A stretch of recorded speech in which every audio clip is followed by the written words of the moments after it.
اور جو ہم بتاتے ہیں نا وہ تمہیں بعد میں سمجھ آتی ہے. ہم پہلے بتاتے رہتے تھے یوں یوں یوں. اب تم دیکھ رہے ہو بحرین اور ادھر ادھر لوگوں نے کیا کیا ہے. یہ کرونا کا مسئلہ بھی تو رونا جو ہو رہا ہے یہ کہاں سے ہے؟ 70,000 تافتان سے پہنچے ہیں. سارے پاکستان کے لیے مصیبت بنائی. اب کبھی اسمارٹ لاک ڈاؤن کی ضرورت پڑ رہی ہے, کبھی کون سے لاک ڈاؤن کی ضرورت پڑ رہی ہے, کبھی کون سے ڈاؤن کی. ادھر ہی پہلے ڈاؤن کرتے نا, وہاں پہلے مسئلے کو سنبھالتے.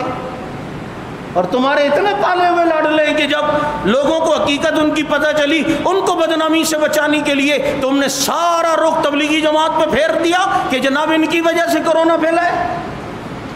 تبلیغی 5 مرتبہ دن میں وضو کرتے, ناک میں پانی ڈالتے ہیں.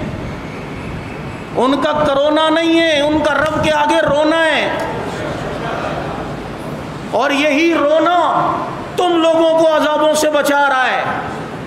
یہ وہی رائمنڈ پہ بیٹھے ہوئے یہ کچھ درویش جو رب کے سامنے ہاتھ اٹھائے ہوئے ہیں تو یہ ملک بچا ہوا بھی ہے.